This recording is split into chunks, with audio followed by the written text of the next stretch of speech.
WDET is supported by the College of Business Administration at University of Detroit Mercy. UDM's Master of Business Administration is designed to accommodate the career needs of professionals across a variety of work organizations. More information at business.udmercy.edu.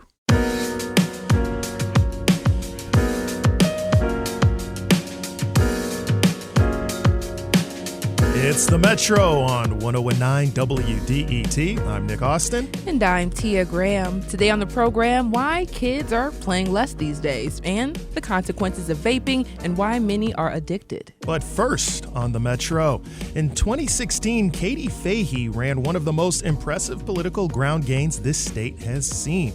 She gathered an army of volunteers to put an anti-gerrymandering measure on a statewide ballot initiative, and she won. Michigan now has a redistricting commission where an independent group of people, not politicians, decide what our political maps look like. Now Katie is the co-founder and executive director of The People, a nonprofit that seeks to make government more responsive to the needs of Americans. And she recently co-authored an article in the Detroit News advocating for ranked choice voting in the state. To talk about why she thinks ranked choice voting is important and how she thinks residents should organize to achieve it, we have Katie Fahey with us. Katie, welcome to the Metro.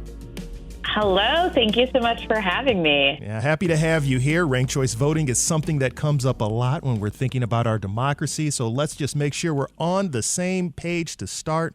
For you, how would you describe ranked choice voting and how it works? So right now when you go to vote, you get one choice, one option. But with ranked choice voting, basically all the candidates are listed and you get to choose which one you like first, second, third, and fourth.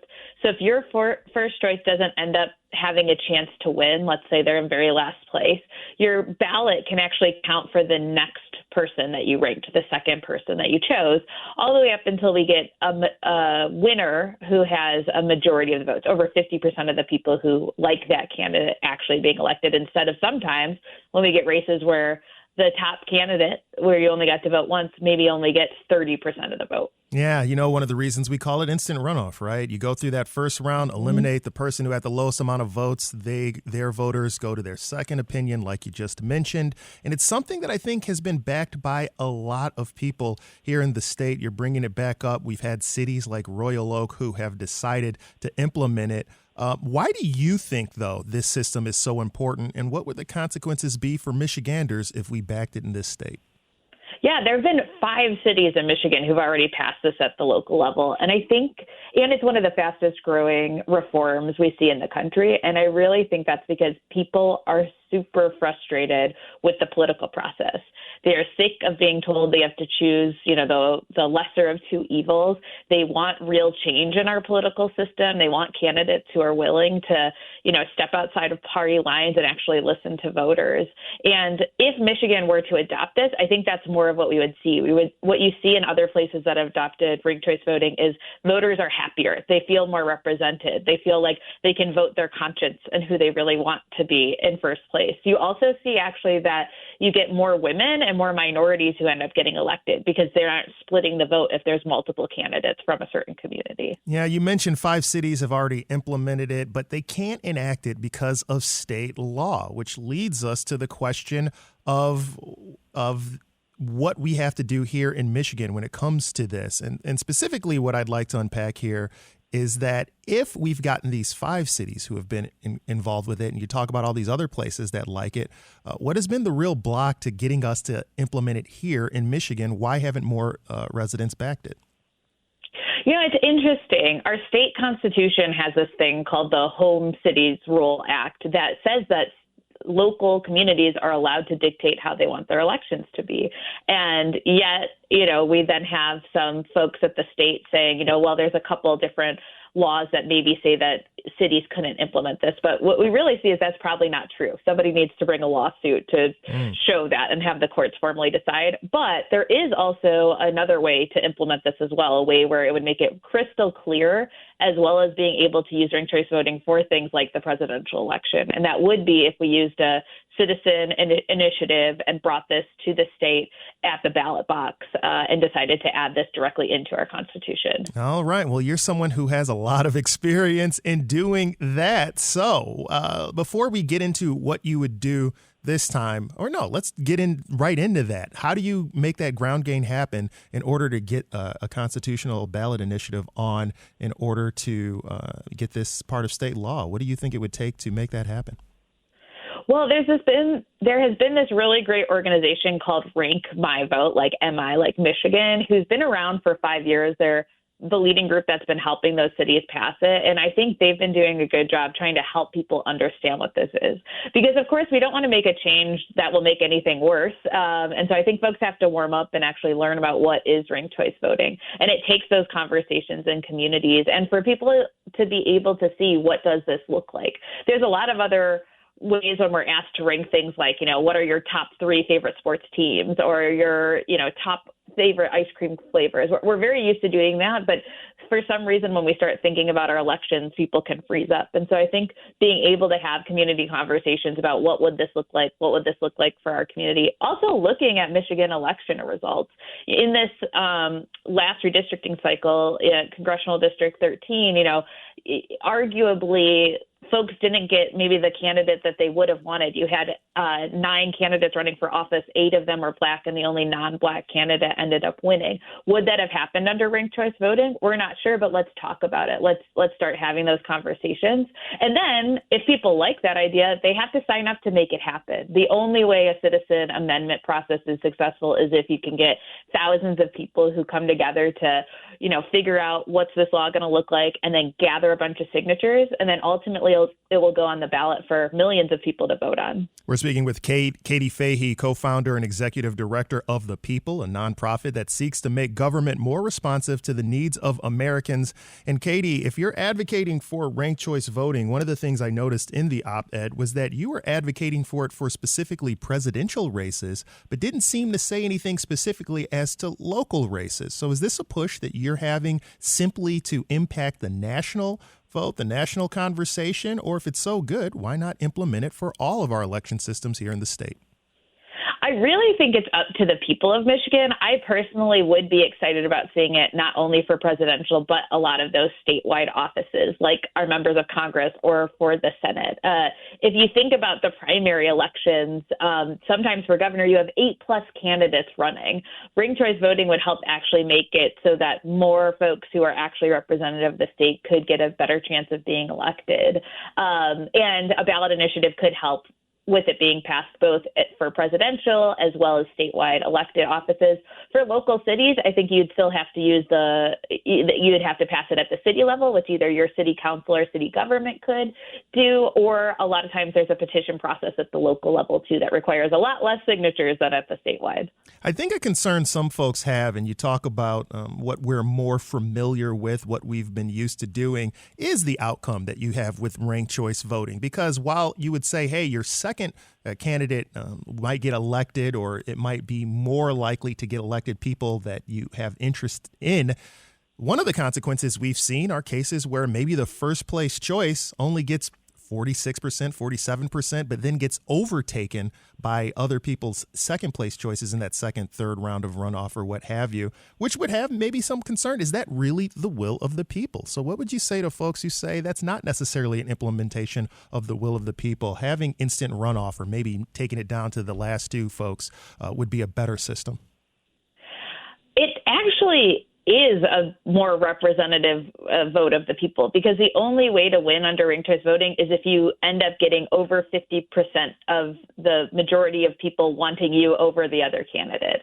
That's what's exciting. You also see with ranked choice voting that candidates end up running nicer races, because when they start attacking folks, if they start attacking their opponents, saying, oh, this is why this person's so bad, it makes people not want to vote for you as their second choice. And so in some communities, you actually see candidates wanting to work together and build broader coalitions of the types of interests they have, where we can actually start focusing elections on policy differences instead of personal attacks, which I feel like is way too common common right now. You're really just trying to go either after a party, hey, be afraid of them because they're a different party, or be afraid of them because of them personally, instead of really getting into the nuance of like, here's how I will deliver results differently than my opponent. And here are the ways that, we maybe are similar, but my policy is better, which I just feel like is so lacking. And that's what people tend to appreciate. You see higher turnout in elections with ranked choice voting because people start to see that they actually are getting candidates that are more quality and going to deliver better results. Yeah, you mentioned how people seem to want maybe nicer. They say they want nicer elections. They say they want people who are more responsive, willing to work across the aisle. Don't seem to always vote for it, though. This system might be a way to implement that, to get that intent actually out there. Because also what I've seen from, the research that I've looked at, it's true. You get nicer elections, or you get people who are more willing to cross the aisle when these systems have been put into place. But that's why I also want to take a look at the strategy for getting it implemented if people seem to like it, because getting that constitutional amendment can be difficult, but you've done it already successfully when it came to redistricting. What did you learn from that process in getting the ballot initiative out there that you can use maybe in future campaigns? I saw there's so much focus on how much division there is out there, and there is real division. But what I saw was that the vast majority of Michiganders feel like they are just fed up with politics as usual, that regardless of what party is in charge, they haven't been seeing results. And I think that actually translates to this too. Redistricting didn't magically fix everything. It took us, one step in a better direction. But ranked choice voting also helps us actually get at the system of voting, to change the incentives for our politicians to actually want to listen to voters. And it provides voters a lot more choices in who can now be elected. So I think as we think about what will resonate with people, how do we actually get progress on our infrastructure, on our schools, on better jobs? Well, we have to get an election system, a government that is actually going to continue to be responsive to voters first instead of special interests. And ranked choice voting does that. So I think if we can go and have those community conversations, we can help people understand how it works, what it would look like, hear from them too about what their concerns are, what they wish they saw more candidates running on. I think we'll be able to raise awareness. And then, like I said, you really need people showing up. It's a commitment for a little while, but it ends up having such a monumental impact when folks can show up to help gather signatures, talk to their neighbors about politics, about civics, and then when we actually pass these things, making sure it gets implemented well. All right, really quickly before I let you go, Katie, any plans, next steps? What's the next step to making this happen? What are you guys up to?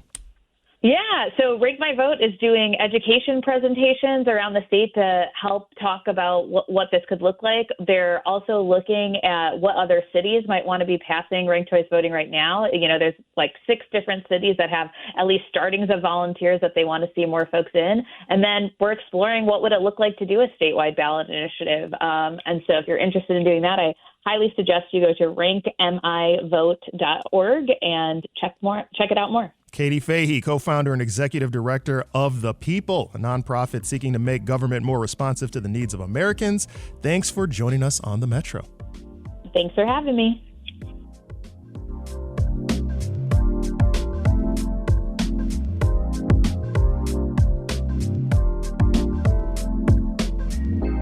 This is the Metro on 101.9 WDET FM. That was Nick Austin. I'm Tia Graham. And coming up, we'll discuss the new artist in residence with plans to clean up the city and create art with recycled materials. You all stay right there.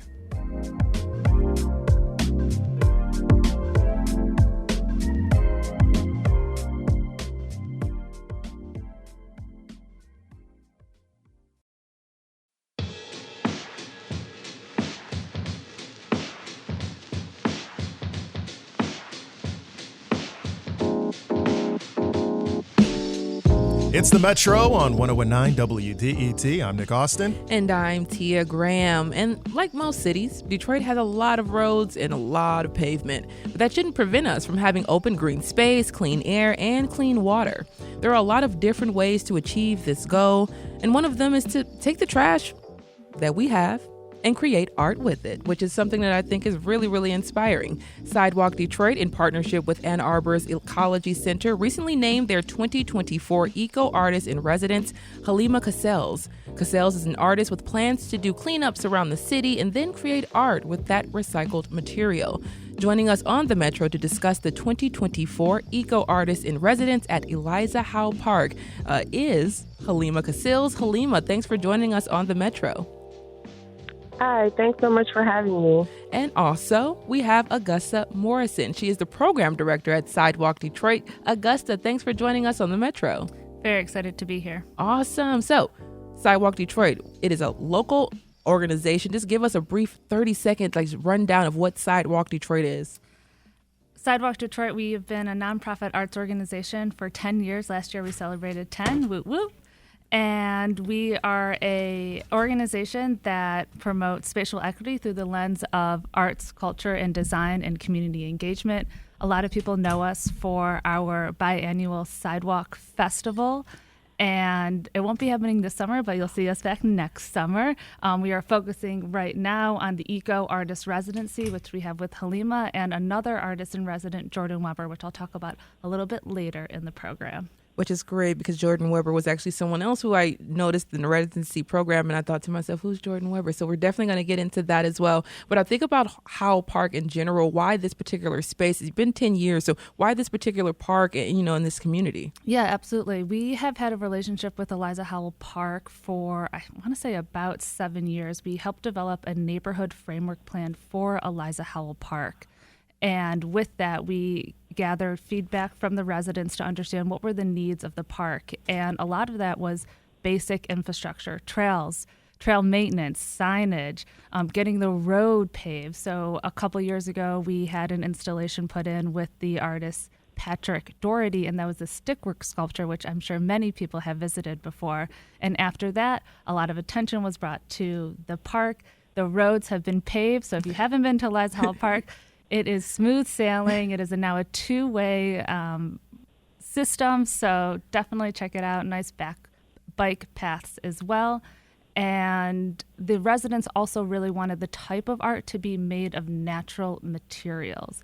So things that were, prefabricated, but things that, felt very much in line and in tune with the park, feeling natural. And that is also why this artist residency with Halima is using materials from the park, from the Rouge River. So all of the materials that Halima will be using are coming from the river cleanup happening this Saturday, April 20th, 9 a.m. to 2 p.m. So if you have not signed up, please visit our website and you can check it out. I love that. Halima, you're joining us right now as well, award-winning artist out of the city of Detroit. How important is it to be selected for such an important project, especially just educating those about using what's around you to create new things?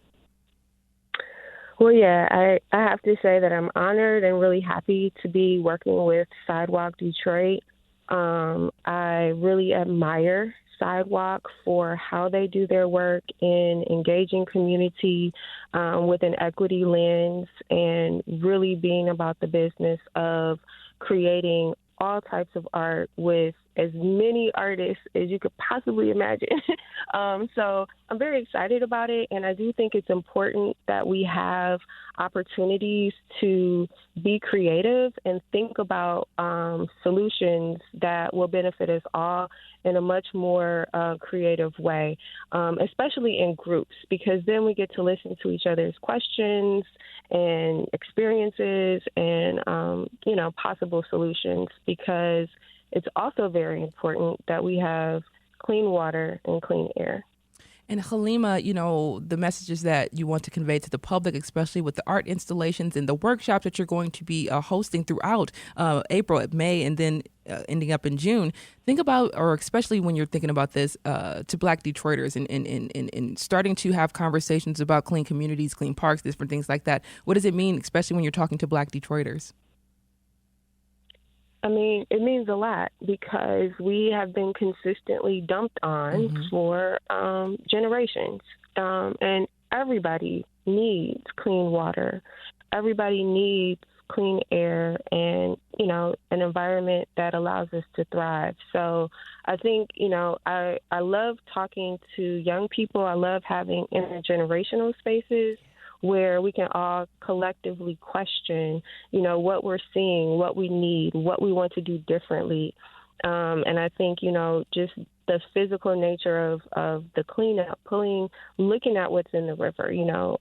I went down there maybe like a couple weeks ago, and I saw a lot of bottles, plastic bottles. So I think that'll be one of the material sources that we're going to be working with a lot. Mm-hmm. But also, again, this did not start yesterday. Mm-hmm. Ford used the Rouge as their personal wastewater system. So there's also like giant old motors and a history and a legacy of not respecting that as an ecological asset, as a natural space that we should be really figuring out how do we steward better. So I'm looking at it in terms of now and the history, but more importantly, what is the future that we want? And Halima, you have the workshop that you're going to be hosting this Saturday. Starts one of the first ones. You're going to be doing the cleanup at the river, like you just said. You just saw some of the materials and ideas that you can do to use with the materials that you see so far. So you're going to clean up this Saturday. But talk about some of the other workshops that you're going to have going on as we go through the spring and the summer. So there are 3 planned right now. And I hope Gus has their calendar out, because I know. But basically, we want to have workshops where we're processing the material. I have no idea what we're going to create. It'll happen organically within those workshops. Once we clean and look at what we have, collectively kind of figuring it out together, what can we make? And also, there will be some storytelling components as well as perhaps some make and takes during those workshops. And ultimately leading up to an opening of a public art installation with, components and pieces that have been made throughout on June 22nd in Eliza Howell Park. Awesome. And Augusta, we're running up on time here, unfortunately, because I definitely wanted to talk about Jordan a little bit, but I wanted to get it out to the listeners and people out there who are interested in helping out, going to the workshops with Halima, or just, going to the cleanup this Saturday. Let people know what they need to know. Yeah, absolutely. Everything is on our website, so sidewalkdetroit.com. If you go under the events tab, and that's open to the public. We have the workshops also open to the public May 15th. May 22nd is already at capacity. We have schools coming, and then June 6th. So they're all at slightly different times. I'm trying to make it accessible during the day and also after work. And I also want to add, in the workshops, they'll be with Ecology Center. We're going to be focusing also on microplastics. So that's another educational component to this whole installation and kind of experience. And then, yes, June 22nd is the opening at Eliza Howell Park, 5 to 7 p.m. There'll be entertainment and some food, and it'll be a very good time celebrating Halima's, hard work. And then I think quickly kind of going into, if I can, just mention a couple About other... 30 seconds. Okay. A couple other events we have with Halima. We do have a sculpting sustainability panel. They'll be focusing with Halima and other environmental activists happening later this month. And lots of other events with Jordan. Also check out our website for that too. We got the Oscar music coming on, but we did it, Augusta. Right. Augusta Morrison is the program director at Sidewalk Detroit, and Halima Cassells is an award-winning artist in the 2024 Eco Artist in Residence at Eliza Howell Park. Thank you both so much for joining us on the Metro and spreading this message. Thank you. Thank you. We'll return with more Metro in just a moment.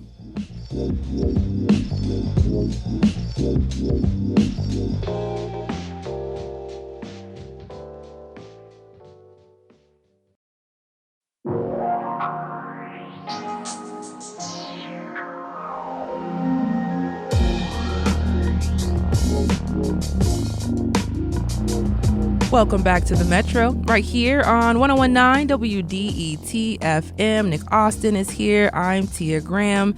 And I just think about some of the early days of media here myself. Detroit Public Television has always been around for us, all kids. And right now it's being known as Detroit PBS due to an announced rebranding and a return to the D. The return comes nearly 20 years after its move to Wixom. An entire block in Milwaukee Junction at Woodward and Grand Boulevard will be home to the new studio with hopes of becoming a world-class gathering space. For me, Detroit PBS, which is its new name, is where I began my journey into journalism post-college. I met Stephen Henderson. I learned the foundations of hosting a show, all before I knew what I would be doing. So, joining us on the show right now to discuss the big move and its importance to the media landscape is Stephen Henderson, the host of WDET's Created Equal here at WDET. Stephen is also with Detroit PBS since 2009, hosting American Black Journal and contributing to One Detroit. Stephen, thank you so much for joining us on the Metro. Hey, Tia. Awesome. So, what were your initial thoughts about Detroit PBS moving to Wixom about 20 years ago? What were some of the things that happened? I was not quite working there permanently at that point. Yeah. I was kind of filling in on some shows and helping with some things. And we were at that 2nd Street studio behind the Fisher Building, which is where they were for years and years. And that was a really cool space. And I remember them saying they needed a more modern facility. They needed a little more space, so they were going to move. And then it was decided that they were going to move out of the city. And look, I love all of the metro area. I'm a Metro Detroiter, but Wixom is about a third of the way to Lansing. It is not close to Detroit where I live. So, I was a little apprehensive at first, but I got used to it. And we had great studio space in Wixom. We had some really great things happen there. The gubernatorial debate in 2010, which was like the only debate that Rick Snyder and Verge Bonero did. We had that there. We had a lot of other cool things happen, but it was not in Detroit. And I think that was always something that stuck in our craws, those of us who are Detroiters. Detroit Public Television should be in Detroit. Exactly. So what do you think about this choice location? I was reading it in the Detroit News this morning. Of course, Luis Aguilar, he put that out, and I was reading about the new location. What do you think is going to happen in that area? So it's an area that's changing quite a bit already. It's near the Ford Piquet Plant Museum, which is one of the cool places. This was the place that Henry Ford invented the Model T, I think, not the Model A, and perfected the assembly line. This place is just down the street from that. You have the Fisher plant right across the street from it. That's being redeveloped as well. Another kind of historic automotive site. This is the place where a lot of Detroit's auto history finds its absolute beginning roots. And the place that Detroit PBS is taking is a former part of all of that. It'll be studios.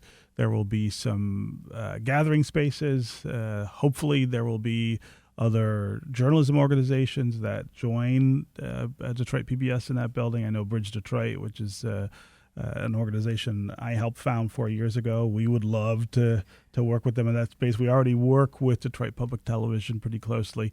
Rich Homburg, who's the president and CEO of DPTV, he's got real ambitions for this to be a place that draws people in, not a place that just is about the television studio. Which is great, because it was one of my questions was about the media landscape in general, and just having this space here that could be this really collaborative community space for all media outlets and those who want to work together to come to work together. So I just think about the good that could come out of something like this being in the city of Detroit, especially being a public entity. Absolutely. If you think about the number of news organizations that have come together over the last 5 to 10 years, right? We have a really different media landscape. I think there are a lot of efforts to get us to work together, and there are some really good things going on in terms of collaboration. But if you had a space that everybody could work in together, I think that would take it all to a next level. And I think that's what Rich has in mind here. There's a lot of work that would have to go into planning that and getting everybody to play well in the sandbox. But it would transform the media landscape, I think. Yeah. And my last thing, I'm thinking about just all the move and the excitement that I've been seeing on social media from everyone around. What are your thoughts? Of course, you're excited like most of us, but like, what are your thoughts and how are you feeling about this, especially the future of Detroit PBS? I mean, it's coming home. Detroit Public Television has been part of the media landscape here for as long as any other organization you can think of. And that place that on 2nd Street that they had that we used to record in was ground zero. It was really hard to leave that place and go out to Wixom, and it's been hard to not be in the city for as long as we have been. I mean, again, it's a station that reaches the entire metro area, but it has Detroit roots, and roots matter.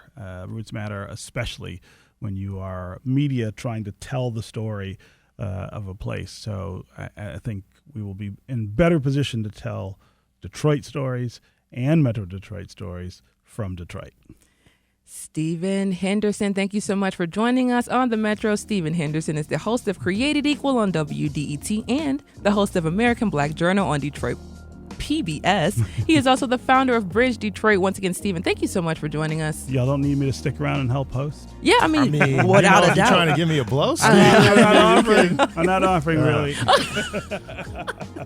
So Metro on 101.9 WDET. Coming up, we'll discuss a new beer being introduced, speaking of journalism, by the Detroit Free Press and Batch Brewery.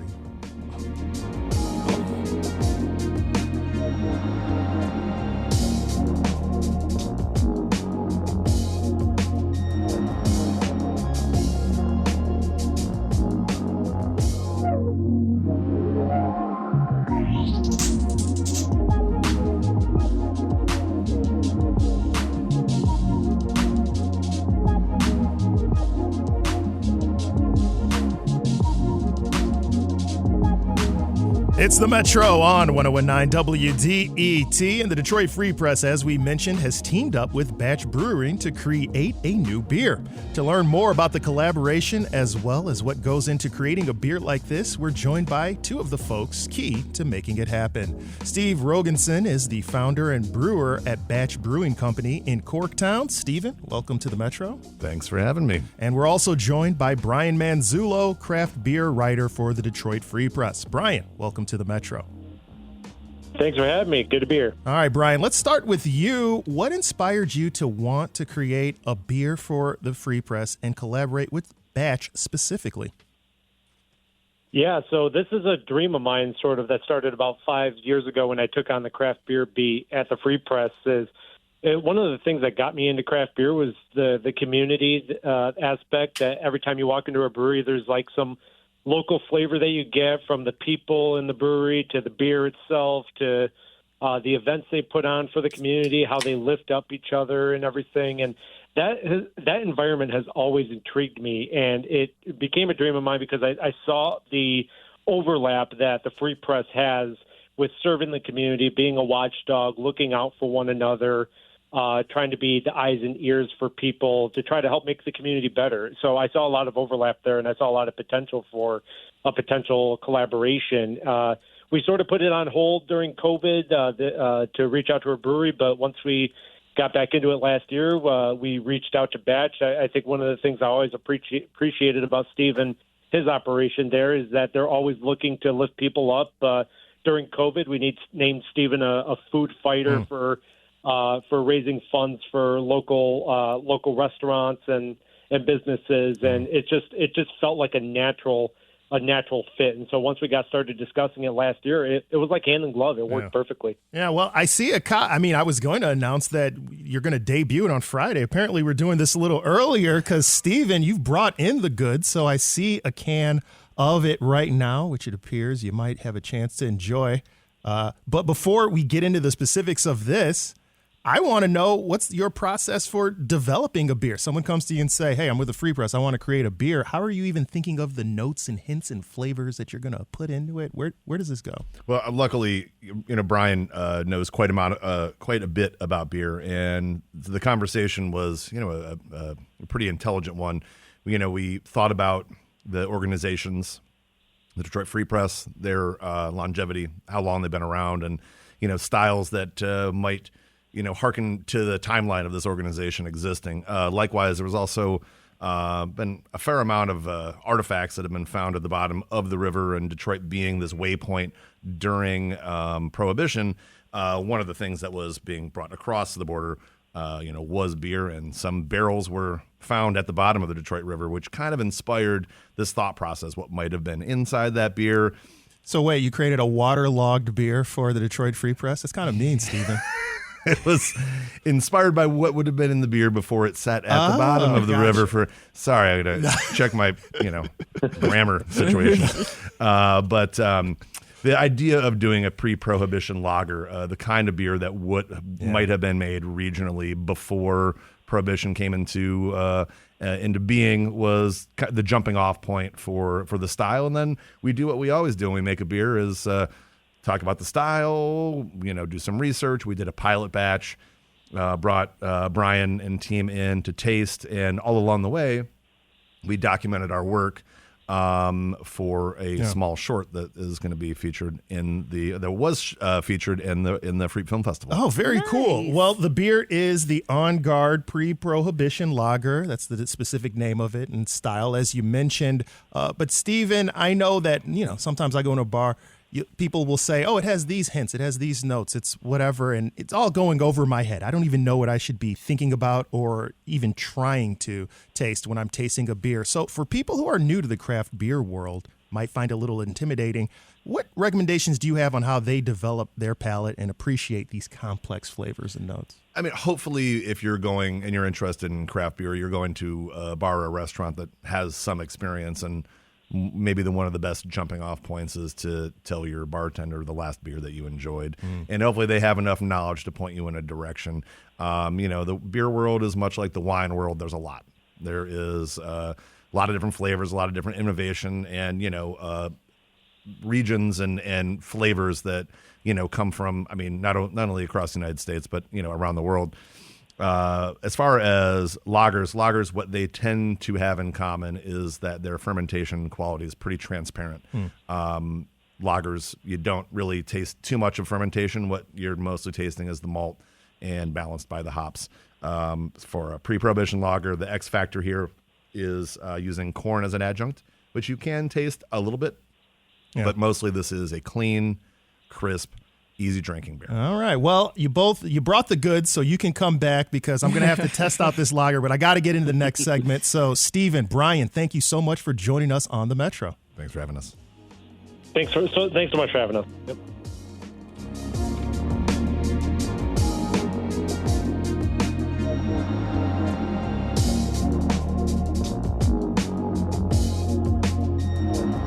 This is the Metro on 101.9 WDET FM. That was Nick Austin talking about some delights this morning, almost afternoon. Taking a look at the forecast, today is going to be partly sunny, a high around 63 degrees. Tomorrow, Wednesday, thunderstorms after 5 p.m. with the high around 66. Right now, we see mostly sunny skies and 59 degrees. Now, only 13% of kids in Southeast Michigan get 1 hour of physical activity per day. Now, that's according to a survey data from the Aspen Institute. One of the reasons is because kids play less sports today as they have become more organized and more expensive. On a recent episode of WDET's Created Equal, Stephen Henderson spoke with Tom Ferry, founder and executive director of the Aspen Institute's Sports and Society program. They began by discussing why fewer kids are playing today than in the past. I worry a lot about play as a father, as an American. I don't see play in the same way happening with my children and children like them as was available for me 30 or 40 years ago. Yeah, and you're not observing incorrectly either. Things have changed dramatically over the past 30, 40 years. I mean, when I was a kid growing up in Florida, I played organized sports, but probably the first age that I slipped on a uniform was age 8. Mm-hmm. And even after that, most of my sport experiences were unstructured play. It was making up games with my friends at the local basketball park or, sneaking my way onto the golf course and, playing a few holes before the ranger kicked us off. It was making up, football games, at the women's club where the bushes are out of bounds. I mean, this is what American childhood was for a long time. And it was super enriching, and nobody really thought of it as development necessarily, but that's what was happening to us. We were learning how to work through the playground politics. We were developing, a love of our body, moving, healthy habits for life. It's all so foundational. We kind of took it for granted. And what's happened since then is youth sports has become highly commercialized. Some people say professionalized. I don't think it's really that. You still have a lot of coaches who just are winging it and they're not background checked and don't really know the key competencies of working with kids, as wonderful as they are. But it's just commercialized. Now you've got kids slipping on uniforms at 4, 5, 6 years old, and the travel teams start when they're 6, 7, 8 years old, and we start structurally pushing aside the kids who can't afford the experience, and then heaping all this pressure on the kids who are at the center of the experience. And that's I think what you're observing. So let's talk about why that's happening. Yeah, I mean, look, sports is essentially a hardware-software equation. The hardware is the places you play, including rec centers, a local park, the gym at the local high school, whether it's open or not, that type of thing. The software is the stuff you plug into that. Mm-hmm. That is, the programs, the quality of those programs, the coaches, the quality of the coaches who are working with kids. And so what you had when you were younger is you had the hardware piece. And these rec centers were extremely important, not just in cities like Detroit, but also Baltimore. Mm-hmm. We were bringing the Project Play Summit to Baltimore next month. And this is a city that had about 150 rec centers in the 1970s. By the end of the decade, they were down to 40 or 50 rec centers. So think about how destabilizing that is to kids and a community. Yeah. Between the hours of 3 and 6 o'clock at night, when parents are working, there was a place for kids to go. And it wasn't highly organized. It was supervised, but the kids are being watched after in some safe place. And when that happens, well, kids are going to do something, but usually not very good, right? They'll find something else, right? They'll find something else. I mean, it's, when I look at the Freddie Gray riots in Baltimore and otherwise, there are definite problems with the, police community relations and all that. But when you talk to people in Baltimore, they'll tell you that losing those neighborhood rec centers was just flat out destabilizing to the city. So mm-hmm. I think we need to think very hard about how to make sure every kid has a some place to play that's within walking distance of where they live. Yeah. And let's talk about the software part of that as well, how different that is today. Yeah. So, I mean, look, there have been a couple things happened since the 1990s that have shaped, that software environment. Number one is the amount of money that has been dispersed for NCAA scholarships, athletic scholarships at the Division I and the Division II level, has gone from about $250 million a year in the early 1990s to north of $3.6 billion a year now in the NCAA. And now you have NIL, right? And so what you've seen happen is greater a sense of a return on investment that parents are willing to make at an early age. Like, oh, wow, my 8-year-old's pretty good at soccer or basketball or whatever else may be. If I start writing these big checks to the clubs, then maybe they'll have a chance to get in front of scouts and get a scholarship and who knows, maybe play professional ball or otherwise. And just that mentality has really kind of taken over. And it hasn't taken over everyone, but it has certainly taken over the ecosystem. And that is what has led to the creation of these early forming travel teams that get very exclusive very early and ultimately keep a lot of pressure on a lot of kids. And then you end up with the concussion and the burnout and the ACL injuries that are so problematic. That was Tom Ferry of the Aspen Institute speaking with Stephen Henderson on Created Equal about why kids play less today than in the past. This is the Metro.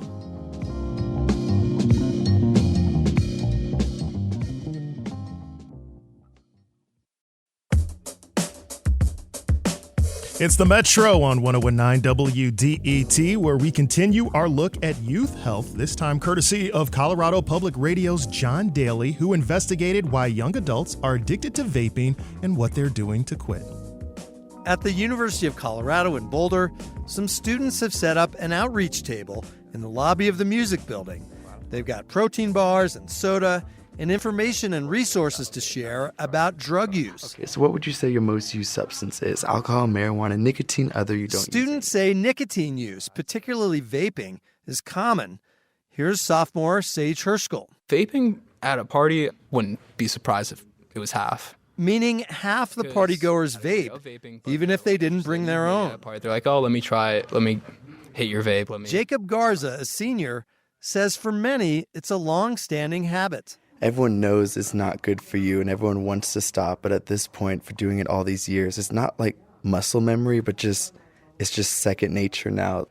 They're hooked. Yes, they're hooked on it at this point. Nicotine, however delivered, is extremely addictive. Colorado's Tobacco Cessation supervisor, Tiffany Schomer, says a quarter of young adults, ages 18 to 24, now vape regularly. E-cigarette use has increased particularly among people who have never smoked. So these are folks who started with vapes, continue with vapes. The good news, she says, is that vaping rates have dropped significantly among current high schoolers and middle schoolers. But among the young adults, vaping rates spiked almost 60% between 2020 and 2022. At Children's Hospital Colorado, pediatric pulmonologist Dr. Heather DeKaiser pulls up a clouded lung x-ray from a young adult. This is a patient with vaping-related lung injury. For years, doctors like DeKaiser and public health experts worried about the creation of a new generation addicted to vaping. The data is bearing out in that. We're seeing increases in those young adults. They weren't able to stop. Those who use these cigarettes also frequently engage in co-use, which means they also consume marijuana, binge drink, or smoke cigarettes. Underlying it all is a significant link between vaping behaviors and mental health issues, DeKaiser says. Quite frequently, vaping in teens and young adults is seen as this way to kind of cope with stress and cope with mental health challenges. Back before the pandemic, you could see the behaviors playing out across the culture. You could type the word Juul into YouTube and see endless videos posted by young people. We just chillin', we vaping, and we juulin'. At one point, Colorado led the nation in youth vaping. Attorney General Phil Weiser sued Juul for directly marketing to kids and misrepresenting health risks. It settled for $32 million, but he says the damage was done. Getting high schoolers, in some cases even middle schoolers, hooked on vaping is now playing out. But unfortunately, so many people are hooked. It's the same all over the U.S. National data show vaping rates are up for 18 to 24-year-olds overall, and that's true in every one of the 50 states. Juul and other big vape companies didn't respond to a request for comment. Joe McCloskey is with the Rocky Mountain Smoke-Free Alliance, a trade group that represents the vaping industry. He says Colorado's vape stores keep demographic data, and the average age of customers is 42. And many customers he's talked to say vaping has helped them. People in their 80s have said, wow, I can hike in the mountains again because I stopped smoking cigarettes after 30 years because I switched to vaping products. But that's not what the Colorado data show. In adults over 35, vaping rates dropped dramatically. A recent college grad named G. Kumar remembers getting hooked. It was like, the cool people are doing it, I'm going to do it. Kumar is 24 now, but started vaping as a college freshman. The Soren brand was the go-to, peach the favorite flavor. the process of going to a vape store and seeing all of these flavors and all of these choices, like, it's like fun. Eventually, the vaping became a heavy habit. And I'd go through, let's say, 1,200 puffs in a week. A missing vape device would set off a mad scramble. It needs to be like right next to my head when I fall asleep at night. And then in the morning, I have to thrash through the sheets and like pick it up and find it. Kumar did end up quitting, but it took a few years to find a way to overcome the intense craving, something many in that generation know all too well.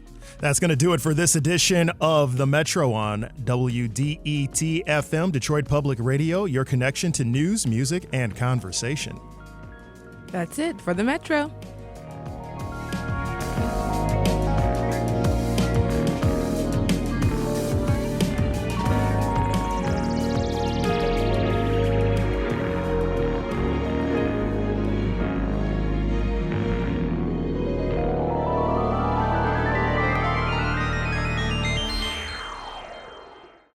WDET is supported by the College of Business Administration at University of Detroit Mercy. UDM is offering a new master's degree in ethical leadership focused on sustainable, ethical, and inclusive problem solving. More information at business.udmercy.edu.